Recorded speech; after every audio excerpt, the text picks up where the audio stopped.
आदिशक्ति स्वरूपाय परमाह्लाद रूपिणी समाश्लिष्टम उभो रूपम राधा कृष्णम नमाम्यहम्।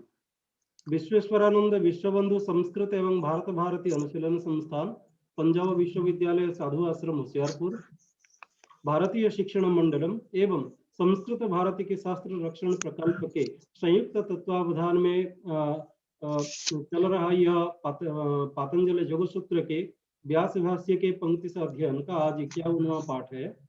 इस पाठ हेतु हम अपने गुरुवर प्रोफेसर कृष्णमोहन शर्मा जी का स्वागत करते, अभिनंदन करते हैं तथा इसमें समस्त प्रतिभागियों का भी हम अभिनंदन करते हैं, स्वागत करते हैं। अब मैं गुरु जी से निवेदन करता हूं कि वो आज का पाठ प्रारंभ करें। गुरु जी। हाँ, विश्वेश्वरानंद विश्वबंधु संस्कृत एवं भारत भारती अनुशीलन संस्थान, पंजाब विश्वविद्यालय, भारतीय शिक्षण मंडल एवं संस्कृत भारती के शास्त्र रक्षण प्रकल्प के संयुक्त तत्वावधान में हम लोग व्यास भाष्य सहित पातंजलि योग सूत्र का अध्ययन कर रहे हैं। इस क्रम में इसके पूर्व के पाठ में हम लोगों ने काय रूप संयमात तद्ग्राह्य शक्ति स्तंभे चक्षु प्रकाशा संप्रयोगे अंतर्धानम, इस 21वें सूत्र तक हम लोगों ने पढ़ा था। जिस अंतिम सूत्र का एक सारांश हम बताते हुए आगे बढ़ेंगे।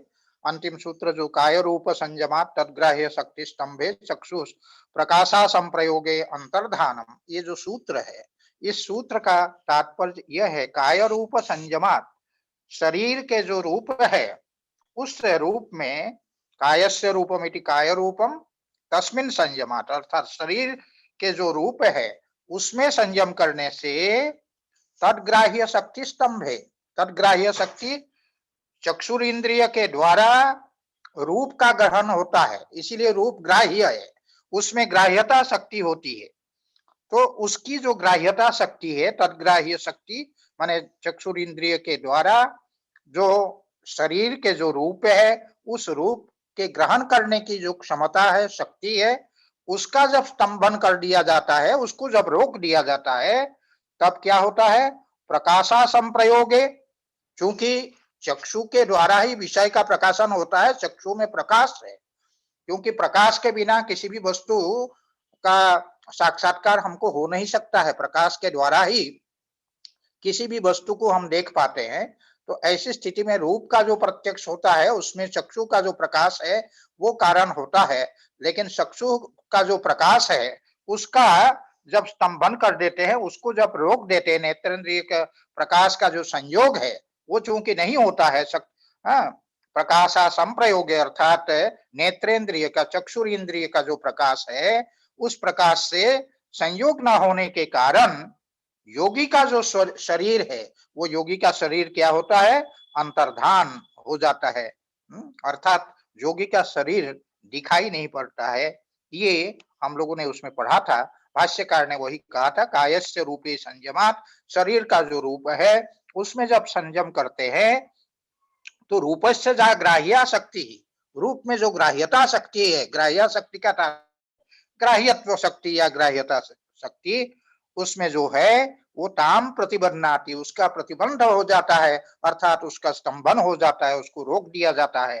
तो ग्राह्य शक्ति स्तंभे सती, और जब उसमें ग्राह्यता शक्ति जो है रूप में, उस ग्राह्यता शक्ति का जब प्रतिबंध हो जाता है, उसको जब रोक दिया जाता है, तब चक्षु प्रकाशा संप्रयोगे, चक्षु का जो प्रकाश है उसके साथ उसका संबंध न होने के कारण, उसका संयोग न होने के कारण अंतर्धान उत्पद्यते, अंतर्धान उत्पन्न हो जाता है, अर्थात योगी जो है बाकी लोगों को दिखाई नहीं पड़ता है, ये स्थिति होती है योगिना, इसलिए कहा योगिना।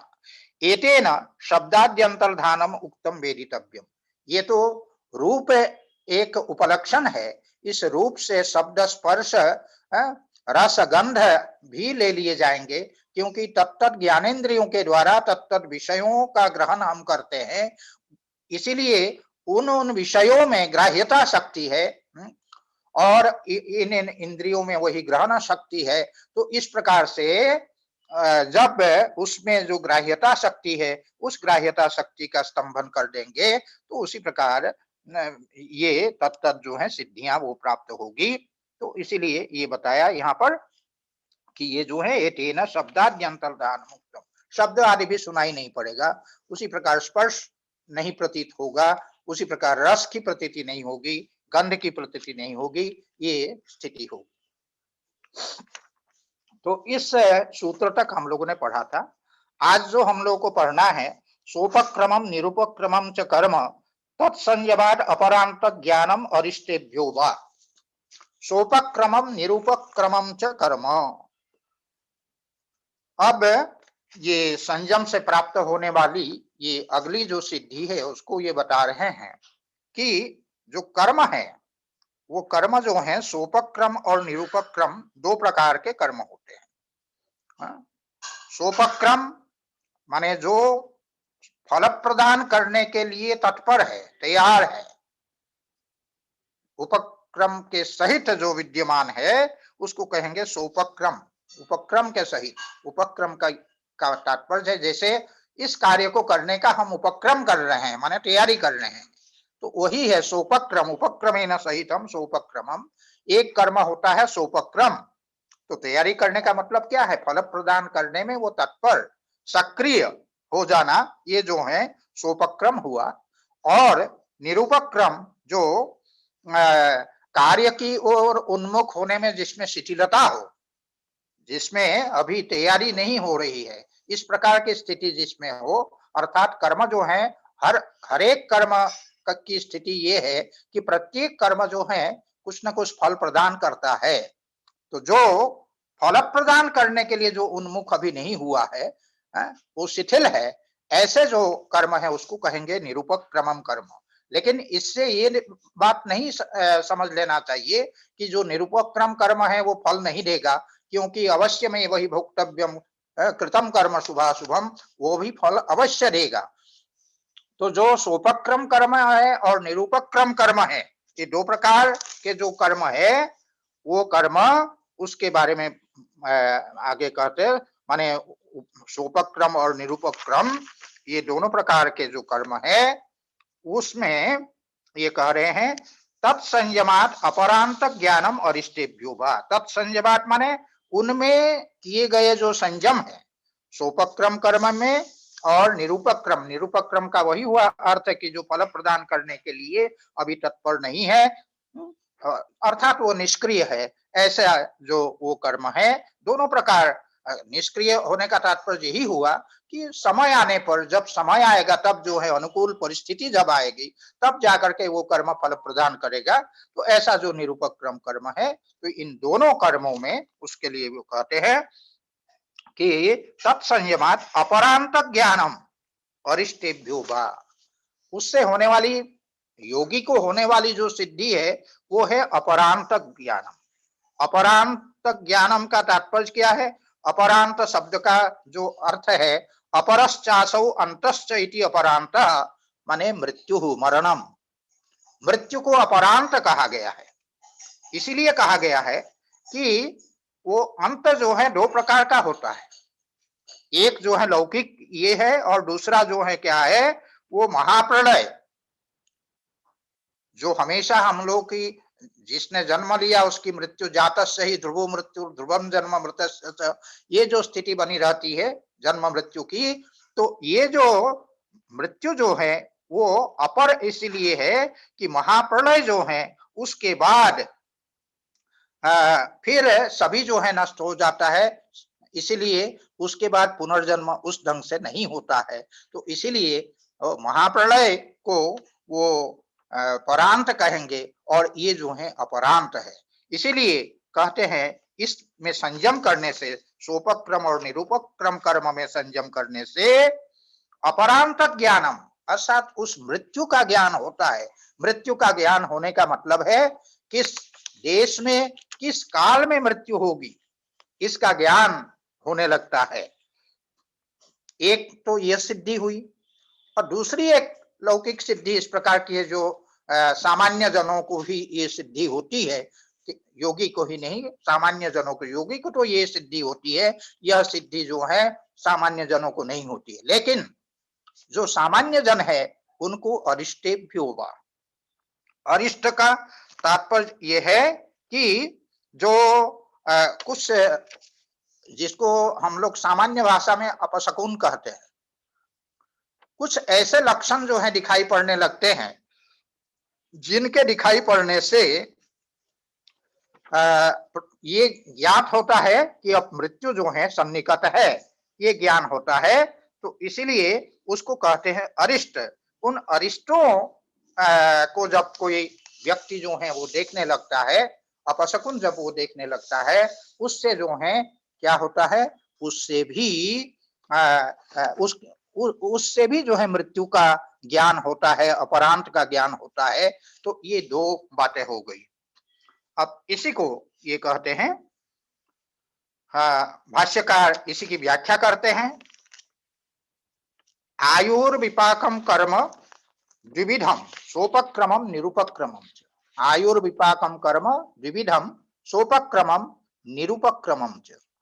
आयुर्विपाक, आयु रूप जो विपाक है उसको कहते हैं आयुर्विपाक, क्योंकि जाति, आयु और भोग ये तीन जो है विपाक होते हैं, अर्थात फल होते हैं कर्म के। तो उसमें आयु रूप जो विपाक है, जिसको हम कहेंगे जीवन की अवधि रूप जो फल है, विपाक है, वो जो है दो प्रकार के होते हैं, द्विविधम। आयुर्विपाकम कर्म द्विविधम क्या है, सोपक्रमम और निरूपक्रमम। सोपक्रम है और निरूपक्रम है। सोपक्रम का तात्पर्य है अत्यंत शीघ्रतया जो फल देने वाला कर्म है उसको कहेंगे सोपक्रम, और निरूपक्रम का तात्पर्य है मंद वेग से धीरे धीरे शिथिलता के साथ समय आने पर फल देने वाला जो कर्म है वो निरूपक्रम कर्म है। तत्र यथा आर्द्र वस्त्रम वितानितम लघीयसा कालेन शुष्येत तथा सोपक्रमम। सोपक्रमम जो कर्म है उसको एक लौकिक उदाहरण से समझा रहे हैं। वो लौकिक उदाहरण क्या है, जैसे कोई आर्द्र वस्त्र है, अर्थात गीला कपड़ा है। उस गीले कपड़े को अगर अच्छी तरह आपने निचोड़ करके फैला दिया, उसको भी अगर धूप में फैला दिया, तो बहुत शीघ्र ही वो जो है लघीयसा कालेन, आर्द्र वस्त्रम वितानितम, वितानितम का तात्पर्य है भली भांति उसको अगर आपने फैला दिया, प्रसारित कर दिया, तब फिर क्या होगा, लघीयसा कालेन, कम समय में। इसीलिए खास करके जाड़े के दिनों में क्या करना पड़ता है, जल्दी कपड़ा नहीं सूखता है, तो लोग जहां धूप है वहां जो है कपड़ा फैलाते हैं, और धूप अगर वहां से जाए तो फिर जहां दूसरी जगह धूप है उसमें जो है फैला देते हैं ताकि जल्दी सूख जाए। लेकिन वही कपड़ा अगर उसको बिना निचोड़े और बिना जो है उसको फैलाए एक पिंड के समान बना करके उस ढंग से अगर उस कपड़े को रख देंगे तो फिर क्या होगा, तब फिर सूखने में समय लगेगा। इसी को यही कहते हैं कि यथा आर्द्र वस्त्रम, जिस प्रकार से गीला कपड़ा, वितानितम अर्थात वितानितम सत, फैलाया हुआ भली भांति फैलाया हुआ जब होता है, तब लघीयसा कालेन, कम से कम समय में, यथा शीघ्र जो है वो शुष्येत, सूख जाता है। और तथा इसी प्रकार का शीघ्र कार्य करने वाला जो कर्म होता है उस कर्म को कहते हैं सोपक्रम कर्म। उसको जो है सोपक्रम कर्म कहते हैं। तथा सोपक्रम यथा च तदेव, वही वस्त्र, वही आर्द्र वस्त्र, तदेव अर्थात तदेव आर्द्र वस्त्रम संपिंडितम, वही एक पिंड बना करके उसको बिना निचोड़े सिकुड़ा हुआ उस ढंग से अगर हम रख देंगे बिना फैलाए, तो चिरेन संशुष्येत, बहुत देर में जाकर के वो कपड़ा जो है सूखेगा। सूखेगा लेकिन समय लेगा, बहुत देर से जो है वो कपड़ा जो है सूखेगा। एवं इसी प्रकार का क्या होता है, निरूपक्रमम कर्म, जो निरूपक्रम कर्म है वो उसी प्रकार का होता है, वो देर से फल देने वाला होता है। यथा च अग्नि, यथा च अग्नि शुष्के कक्षे मुक्तो वातेन समन्ततो युक्तः क्षेपीयसा कालेन दहेत तथा सोपक्रमम। एक दूसरा उदाहरण दे रहे हैं, यथाच, जिस प्रकार से जो अग्नि है, आग है, वो क्या है, शुष्के कक्षे अर्थात सूखे हुए जो कक्ष का यहाँ तात्पर्य है तिनका, लेकिन सूखा हुआ जो तृण है, शुष्क तृण है, उस शुष्क तृण को यहाँ कहा जाता है कक्ष। तो शुष्के कक्ष अत्यंत सूखा हुआ जो तिनका है, उस तिनके को उस तिनके में मुक्त माने अग्नि ही मुक्त, अग्नि को अगर उस सूखे हुए तृण में, तृण राशि में अगर हमने डाल दिया तो क्या होता है, वातेन समन्ततो युक्त, और साथ ही उसके साथ साथ चारों ओर से जो वात है अर्थात वायु है, उससे चारों ओर से वो अगर युक्त हो, क्योंकि अग्नि को प्रज्वलित होने के लिए वायु की भी जरूरत होती है, क्योंकि वायु ही अग्नि के ऊर्ध्वजलन में जो है वो सहायक होता है। इसीलिए कहते हैं कि समन्ततः माने चारों ओर से अगर वायु से वो युक्त होता है तो वो प्रज्वलित अर्थात उत्तेजित होकर के क्षेपीयसा कालेन, कम से कम समय में शीघ्र, क्षेपीयसा कालेन का तात्पर्य क्या है, अतिशय शीघ्रता से दहे, वो जला देते हैं अग्नि, उससे तृण राशि को जल्दी से जल्दी जला करके भस्म कर देती है। यथावा सएव अग्नि ही, उसी प्रकार से सएव अग्नि ही, वो अग्नि वही है, और तृणराशौ क्रमतो अवयवेषु न्यस्तः चिरेण दहेत तथा निरुपक्रमम्। यहाँ बता रहे जिस प्रकार से वही अग्नि वही है, वही अग्नि, सएव अग्नि तृणराशौ अर्थात जो सूखे हुए तृण नहीं है, गीले हैं, ऐसे जो तिनकों का जो समूह है उसमें क्रमतः, उसमें अगर हम उसको छोड़ेंगे तो क्या होगा, उसपे अवयवे शून्य, उनके जो अवयव है, एक एक अवयव में, एक एक भाग में धीरे धीरे अगर हम उसमें आग लगाएंगे तो क्या होगा, चिरेन दहे, चिरेन माने चिरकाल में, बहुत समय, उसको जलाने में बहुत समय लगता है, चिरेन दहे। तथा ठीक उसी प्रकार से धीरे धीरे फल देने वाला जो होता है वो कौन होता है, निरुपक्रमम, तथा निरुपक्रमम अर्थात धीरे धीरे फल देने वाला निरुपक्रमम। अब आगे ये कहते हैं कि तद ऐक भविकम, तद ऐक भविकम आयुष्करम कर्म द्विविधम सोपक्रमम निरुपक्रमम च। तद ऐक भविकम, ऐक भविकम का तात्पर्य है कि अव्यवहित पूर्व जो एक जन्म है, उस जन्म की अवधि में किया गया जो कर्म है उसके लिए कहा गया है यहाँ ऐक भविकम कर्म। तद ऐक भविकम कर्म, वह जो ऐक भविक अर्थात ठीक अव्यवहित पूर्व जो एक जन्म है, उस जन्म की अवधि में किया गया जो कर्म है वो, जिसको हम संचित कहेंगे, ऐसा जो कर्म है वो आयुष कर्म, जो आयु रूपी जो फल है उस फल को देने वाला जो कर्म है वो द्विविधम, ऐसा जो आयु प्रदान करने वाला, आयु रूप फल को प्रदान करने वाला जो कर्म है वो दो प्रकार का होता है, सोपक्रमम निरुपक्रमम च। वही हुआ शीघ्र फल देने वाला और विलंब से फल देने वाला। तत्संयमात अपरांतस्य प्रायणस्य ज्ञानम, उस द्विविध कर्म में जब योगी संयम करता है, सोपक्रम कर्म में और निरुपक्रम कर्म में योगी जब संयम करता है तो अपरांतस्य, अपरांत की अर्थात कह दिया प्रायणस्य, प्रायण का तात्पर्य है प्रकर्षेण अयनम माने गमनम, प्रायणम अर्थात मरणम, जो प्रायण है अर्थात मरण है, उस मरण का ज्ञानम, उसका ज्ञान जो है योगी को होता है। एक तो ये सिद्धि बताइए, और ये जो सिद्धि है उसके लिए आगे कहते हैं त्रिविधम अरिष्टम, आगे कहा तत्संयमात अपरांतस्य प्रायणस्य ज्ञानम, दूसरा विकल्प बताते हैं लौकिक के लोगों के लिए, अरिष्टेभ्यो वा इति, अरिष्टेभ्यो वा अरिष्टों से भी, अरिष्टेभ्यो वा इसी की व्याख्यान करने के लिए आगे कहते हैं त्रिविधम अरिष्टम, तीन प्रकार के अरिष्ट होते हैं। क्या क्या होते हैं, आदि भौतिकम आध्यात्मिकम आदि भौतिकम आदि दैविकम, जो तीन प्रकार के जो है अरिष्ट होते हैं, आध्यात्मिकम आदि भौतिकम आदि दैविकम च। आध्यात्मिकम का तात्पर्य होते हैं आत्मनि इति अध्यात्मम, आत्मनि इति अध्यात्मम, तो ये अव्ययभाव समास है। तो अध्यात्म का तात्पर्य क्या हुआ? शरीर और बुद्धि में, शरीर और बुद्धि में जो है उसको कहेंगे अध्यात्मम। उसमें होने वाला जो है उसको आध्यात्मिकम कहेंगे। आध्यात्मिक शब्द का तात्पर्य है शरीर या बुद्धि में होने वाला जो है उसको कहेंगे आध्यात्मिकम। शरीर या बुद्धि में होने वाला जो जिसको हम अपशकुन शब्द से कह सकते हैं अरिष्ट, उसको कहेंगे आध्यात्मिक अरिष्ट।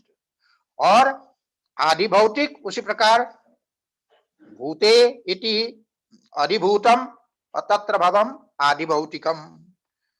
भूत का तात्पर्य है प्राणी।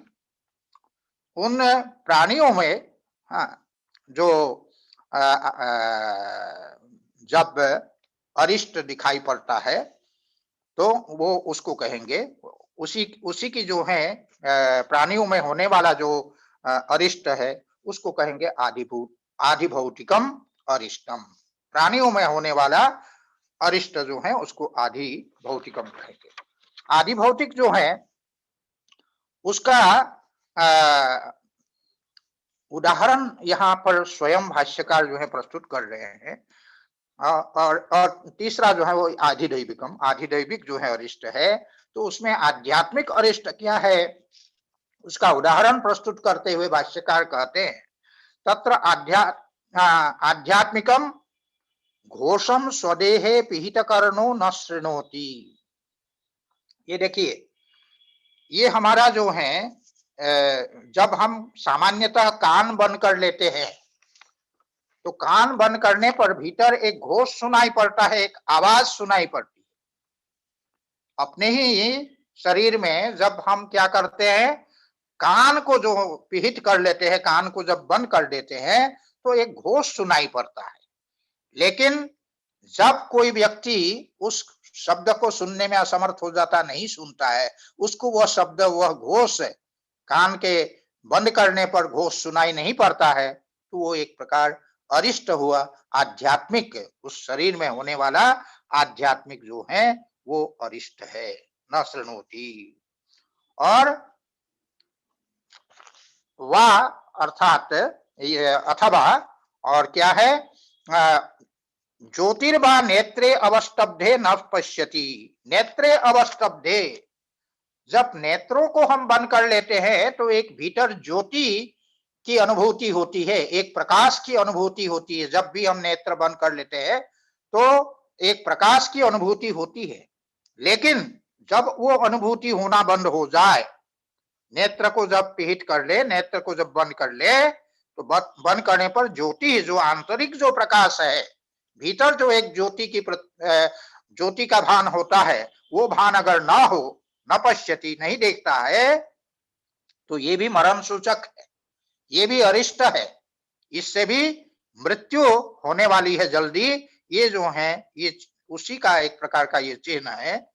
तो ये वो हो गया आध्यात्मिक, आध्यात्मिक के ये अंतर्गत ये उदाहरण दिया। इसी प्रकार जो आधिभौतिक है वो आधिभौतिक को बता रहे हैं। जैसे अन्य प्राणी या जीवों में रहने वाला जो अरिष्ट है, वो अरिष्ट क्या है? यम पुरुषान पश्यति। यम पुरुषान अर्थात यमदूत जो है, तथा आदिभौतिकम यम पुरुषान पश्यति पितॄन अतीतान अस्मात् अतीतान अकस्मात् पश्यति। ये कहते हैं यम पुरुषान पश्यति पितॄन अतीतान अकस्मात् पश्यति। क्या दिखाई पड़ता है प्राणी को?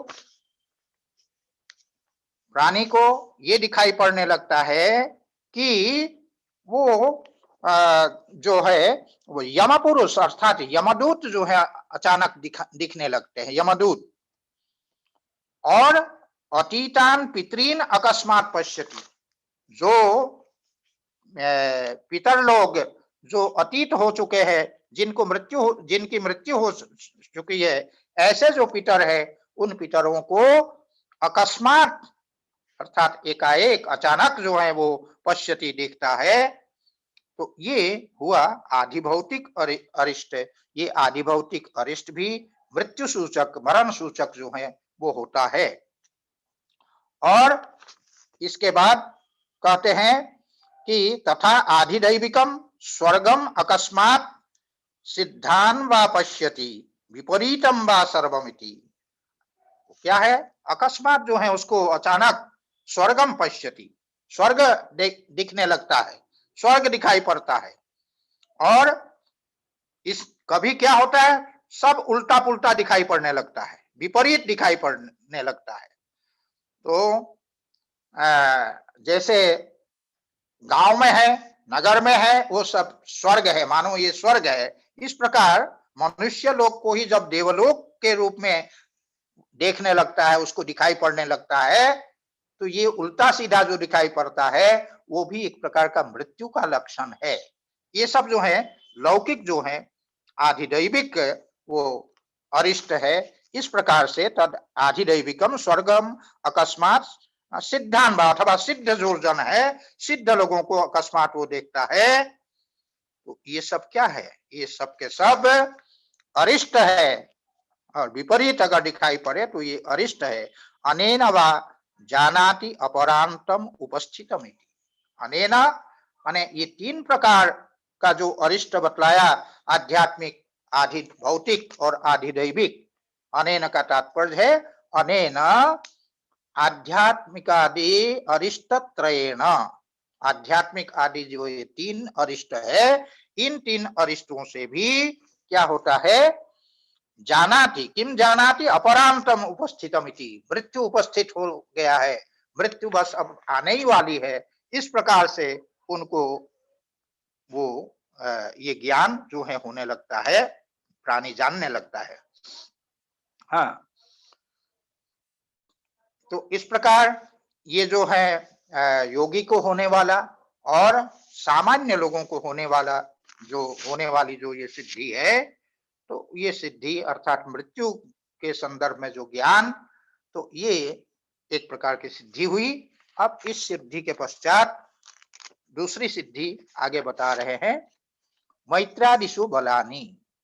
मैत्रादिषु बलानि, हम लोगों ने एक सूत्र पढ़ा था, मैत्री करुणा मुदितोपेक्षा नाम सुख दुख पुण्या पुण्य विषयानाम भावनात चित्त प्रसादनम।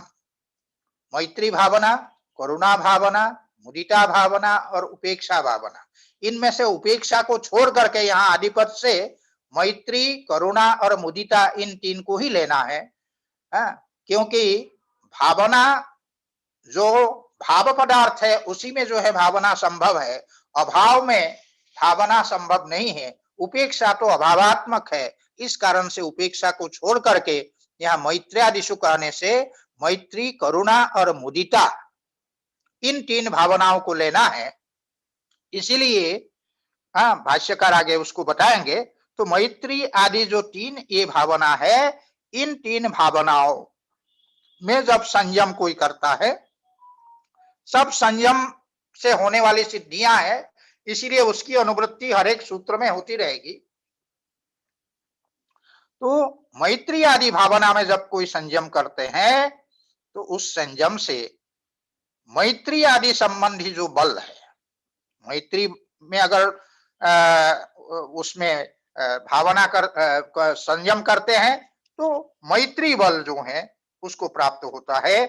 और करुणा में अगर भावना करते हैं, संयम करते हैं, करुणा भावना में अगर संयम करते हैं तो वो करुणा का बल जो है प्राप्त होता है। और मुदिता भावना में अगर संयम करते हैं तो मुदिता का बल, हर्ष, मुदिता का तात्पर्य वही हर्ष, हर्ष का बल जो है प्राप्त होता है। तो ये जो है मैत्रादिषु बलानि सूत्र का अर्थ हुआ। अब इसी की व्याख्या भाष्यकार कर रहे हैं, मैत्री, करुणा, मुदितेति तीसरो भावना। मैत्री है, करुणा है और मुदिता इति तीसरो भावना। जैसा कि मैंने बता दिया, उसमें यद्यपि उपेक्षा भी एक भावना बतलाई गई थी, लेकिन उपेक्षा चूंकि वो अभावात्मक है, इसीलिए उसका ग्रहण आदिपद से नहीं किया गया। तो भाष्यकार इसीलिए कहते हैं मैत्री, करुणा, मुदिता इति तीसरो भावना। तत्र भूतेषु सुखितेषु मैत्रीं भावयित्वा मैत्री बलम लभते। उसमें कहा था सुखितेषु मैत्री, अर्थात जो सुखी व्यक्ति है उनको देख करके मित्रता की भावना करनी चाहिए। तो वही सुखितेषु मैत्रीम भावयित्वा, जो सुखी व्यक्ति है उनके साथ मित्रता की भावना करते हुए मैत्री बलम लभते, मित्रता का जो बल है उस बल को वो प्राप्त करता है। मैत्री बलम लभते, मैत्री विषयक जो बल है वो योगी को प्राप्त होता है। ठीक उसी प्रकार से जो दुखी व्यक्ति है, दुखितेषु करुणाम भावयित्वा करुणा बलम लभते, उसी प्रकार जो दुखी व्यक्ति, उसमें कहा गया था दुखितेषु करुणाम भावयित्वा, जो दुखी व्यक्ति है उसको देख करके उनके प्रति करुणा का भाव होना चाहिए। तो ये जो करुणा की भावना है उस भावना को करते हुए दुखितेषु करुणाम भावयित्वा, और भावयित्व का तात्पर्य है उस भावना में संयम करने से क्या होता है, करुणा बलम लभते, करुणा का जो बल है वो करुणा का बल प्राप्त होता है। और जो पुण्यशील है, पुण्यशील जो व्यक्ति है उसमें अगर भावना कोई करता है तो क्या होता है, मुदिताम भावयित्वा, पुण्यशील व्यक्ति में क्या कहा गया था, मुदिता की भावना करनी चाहिए। पुण्यशील व्यक्ति में अगर मुदिता की भावना कोई योगी अगर करते हैं तो उससे क्या होता है, मुदिता बलम लभते, पुण्यशीलेषु मुदिताम भावयित्वा मुदिता बलम लभते। भावनातः समाधिर्जह स संयमः, इस भावना से जो समाधि होती है, देखिए ये बताया था कि मैत्री करुणा मुदितोपेक्षा नाम सुख दुख पुण्या पुण्यम विषयानाम भावनातः चित्त प्रसादनम, चित्त प्रसन्न होता है, चित्त की प्रसन्नता होती है इन भावनाओं से। चित्त जब प्रसन्न हो तो प्रसन्न चित्त जो है वो स्थिति पद को प्राप्त करता है, स्थिर हो जाता है, वो चंचल नहीं रह जाता है, उसका चांचल्य दूर हो जाता है, चित्त जो है स्थिर हो जाता है। तो इसीलिए कहा जब मैत्री आदि भावना से चित्त का चांचल्य दूर होगा और चित्त स्थिर हो जाएगा तब समाधि की सिद्धि होगी, उसमें समाधि की सिद्धि होगी। अब समाधि की सिद्धि कहने से धारणा ध्यान का होना तो स्वाभाविक है, क्योंकि धारणा ध्यान पूर्वक समाधि है, इसीलिए यहाँ पर कहा गया भावनातः जह समाधि, उस भावना से जो समाधि होती है स संयम, वो क्या है, वो संयम है। अर्थात धारणा ध्यान समाधि इन तीनों को त्रयम एकत्र संयम, पहले हम लोग पढ़ आए हैं, ये तीनों को एक ही विषय में जब तीनों हो, उसमें मैत्री भावना में अगर धारणा ध्यान और समाधि हो, तात्पर्य यही हुआ, उसमें भावनातः का तात्पर्य है कि उस भावना में जब उस भावना को करते हुए जब चित्त प्रसन्न हो जाए, चित्त एकाग्र हो जाए, तब उसमें जो धारणा ध्यान और समाधि जो रूप जो संयम, वो संयम जो होता है ततो बलानी, उससे बल की प्राप्ति होती है। तो बल है क्या, तो कहते हैं अबंध्य वीर्यानि जायन्ते, जो अमोघ हो जाता है। अबंध्य वीर्यानि का तात्पर्य है जो वीर्य है, जो शक्ति है वो कैसी होती है, अबंध्यम अर्थात अव्यर्थम, अमोघम वीर्यम अर्थात शक्ति ये शाम, तानी अबंध्य वीर्यानि, जिनके वीर्य जिनकी शक्ति जो है अमोघ हो जाए, अबंध्य हो जाए, कभी जो है किसी प्रकार वो चुके ना, अचूक हो जाए उनकी शक्ति, तो उस को कहेंगे अबंध्य वीर्यानि, अबंध्य वीर्यानि जायन्ते, उनके बल अचूक हो जाते हैं, तो ये हो जाते हैं। पापशीलेषु उपेक्षा न तो भावना, तो ये जो कहा गया उसमें कहा गया था जो अंतिम जो भावना उपेक्षा है, उसके लिए वो कहा गया कि वो तो उपेक्षा है, वो भावना नहीं है। पापशील में उपेक्षा करने की बात कही गई थी, वो उपेक्षा है न तो भावना, वो भावना उसमें संभव नहीं है। ततश्च तस्याम नास्ति समाधि, इसीलिए उसमें समाधि का होना भी संभव नहीं है, क्योंकि समाधि भाव पदार्थ में हो सकती है, अभाव पदार्थ में नहीं। ये दरवाजे को जरा बंद कर देना, नहीं तो वो काम नहीं कर रहा है, एकदम नहीं। ये वो हटा करके, अरे यहाँ है इस जगह, हाँ ठीक, हाँ। तो यही कहा कि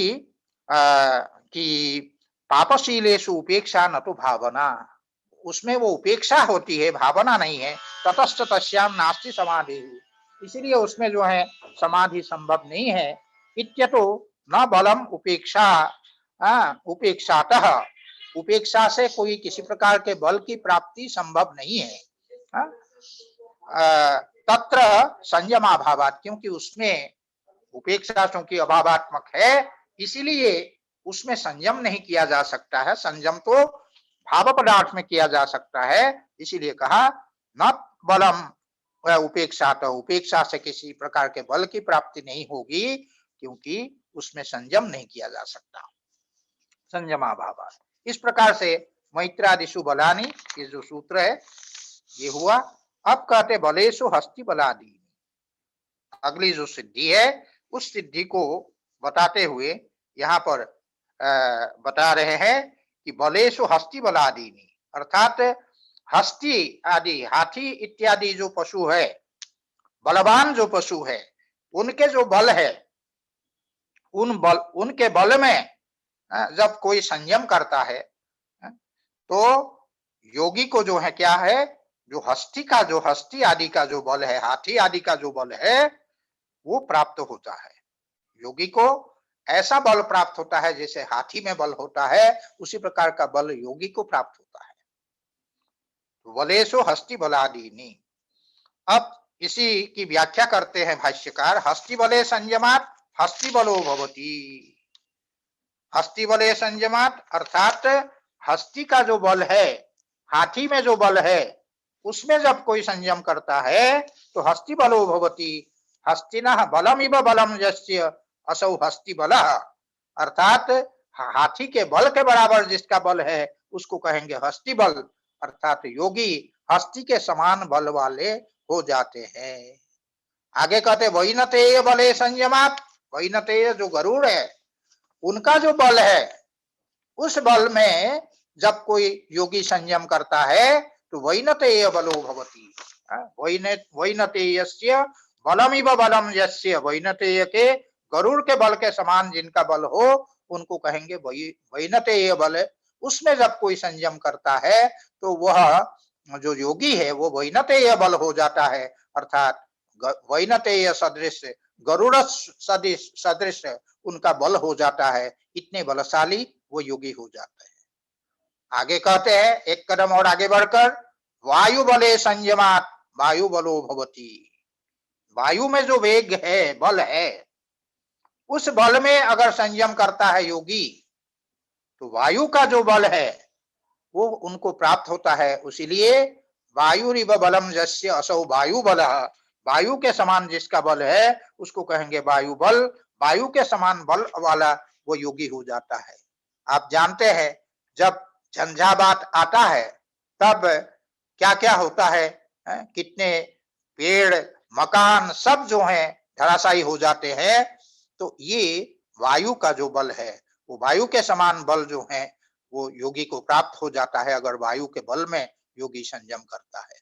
तो इन संयमों का ये फल है। अब आगे आने वाला जो सूत्र है उसमें कहते प्रवृत्त्यालोकन्यासात् सूक्ष्म व्यवहित विप्रकृष्ट ज्ञानम। प्रवृत्त्यालोक संयमात्, प्रवृत्त्यालोकन्यासात् सूक्ष्म व्यवहित विप्रकृष्ट ज्ञानम। हम लोगों ने एक सूत्र पढ़ा था, विशोकावा ज्योतिष्मति प्रवृत्तिरुत्पन्ना मनस स्थिति निबंधिनी। ये ज्योतिष्मति प्रवृत्ति, जो विशोका ज्योतिष्मति नाम की जो प्रवृत्ति है, प्रकृष्टा वृत्ति इति प्रवृत्ति। प्रकृष्ट वृत्ति, प्रकृष्ट वृत्ति का तात्पर्य है साक्षात्कार रूप की जो वो ज्योतिष स्वरूप जो विशोका प्रवृत्ति है, उस प्रवृत्ति के का जो आलोक है, उसका जो प्रकाश है उस में न्यासात, उसमें अगर कोई न्यास करता है, उसमें उन विषयों में, आगे बताएंगे सूक्ष्म विषय, सूक्ष्म आदि, सूक्ष्म से सूक्ष्म जो विषय है उन विषयों में अगर न्यास करते हैं तो उसमें जो है सूक्ष्म से सूक्ष्म विषय का और व्यवहित विषय का और विप्रकृष्ट विषय का ज्ञान योगी को होने लगता है।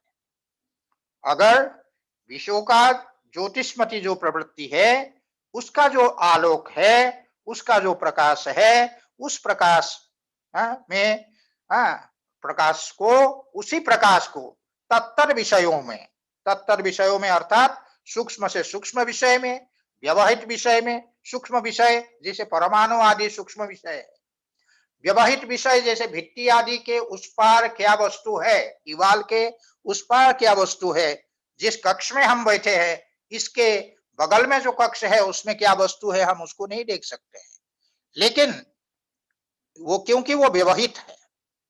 इसी प्रकार अत्यंत दूर में कोई वस्तु अगर है, दूरस्थ वस्तु अगर है, विप्रकृष्ट है, उस विप्रकृष्ट वस्तु अर्थात दूरस्थ जो वस्तु है उसका भी ज्ञान सामान्यतः हम लोग को नहीं होता है। लेकिन योगी जब उस विषयों का ज्योतिषपति प्रवृत्ति में अपना संयम करते हैं, उससे क्या होता है, उससे विषयों का ज्योतिषमती प्रवृत्ति को सूक्ष्म विषय में जब उसका न्यास करते हैं, सूक्ष्म विषय में जब लगाते हैं, तब सूक्ष्म से सूक्ष्म वस्तु का योगी को ज्ञान होने लगता है।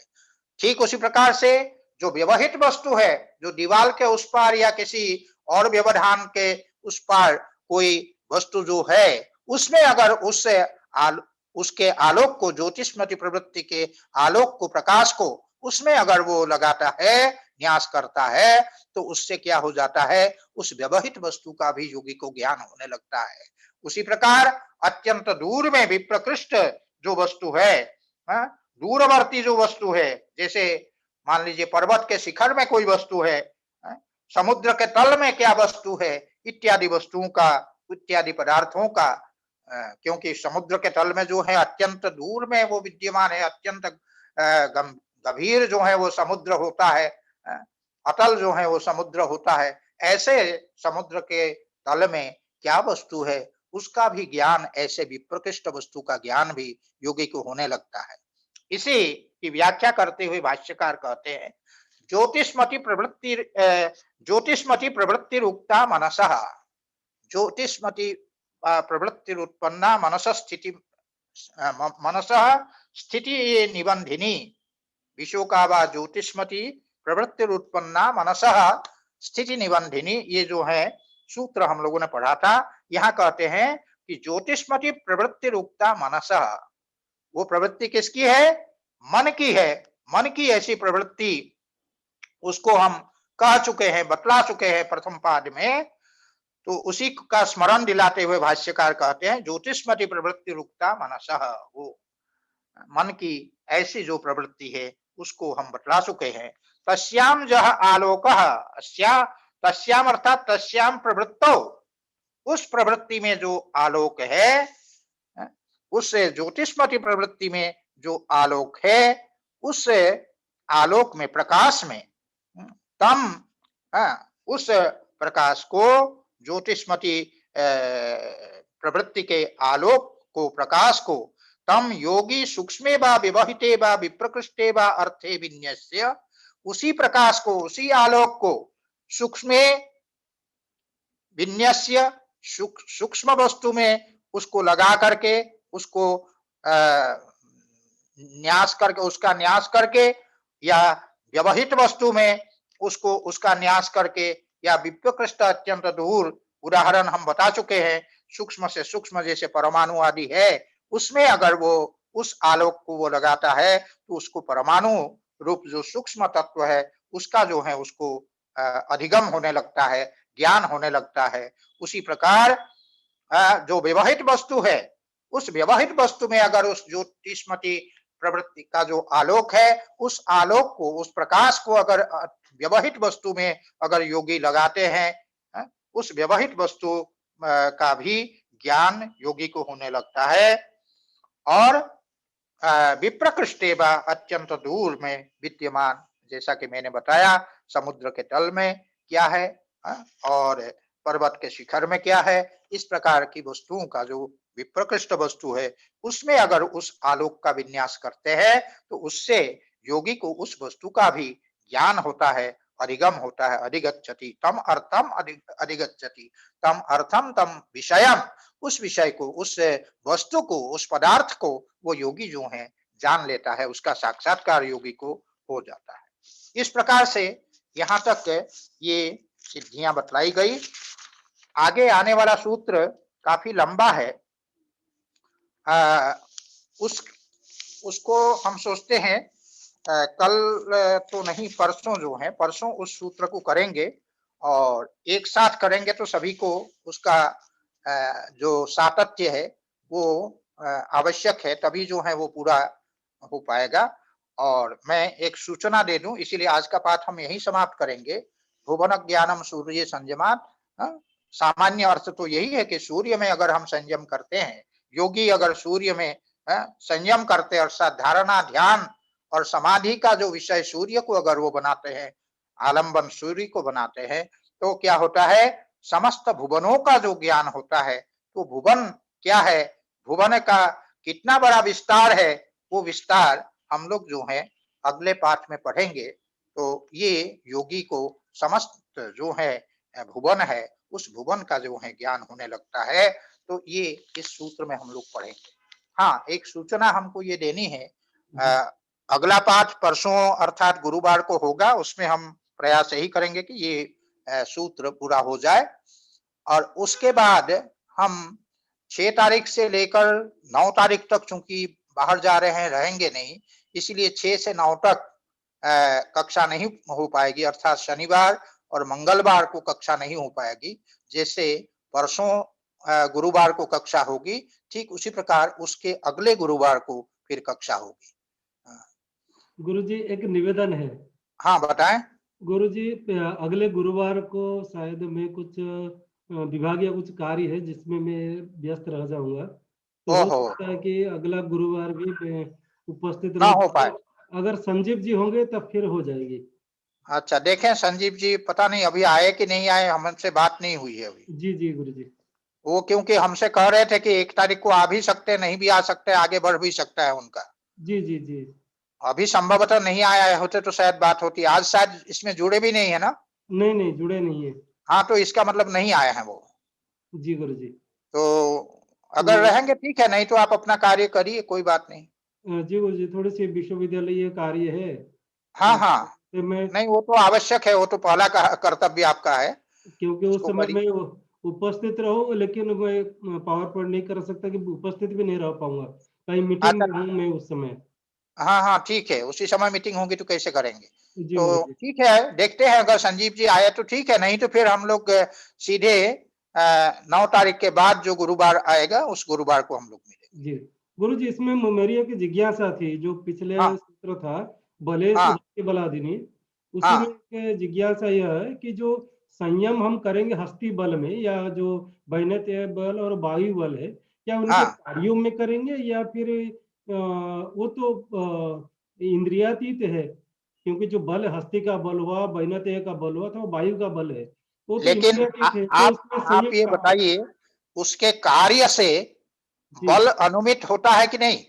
बल अनुमित होता है, हाँ लेकिन हाँ, क्यों, देखिए देखिए, आप जैसे, जी आप हम शायद अधिकाधिक 20 किलो वजन हो वहां तक कथनचित उठा ले, जी लेकिन मान लीजिए 40 किलो 50 किलो वजन है, आप हम नहीं उठा पाते हैं, जी लेकिन पहलवान लोग उसको उठा लेते हैं, तो उससे हम उसके बल का अनुमान करते हैं कि नहीं?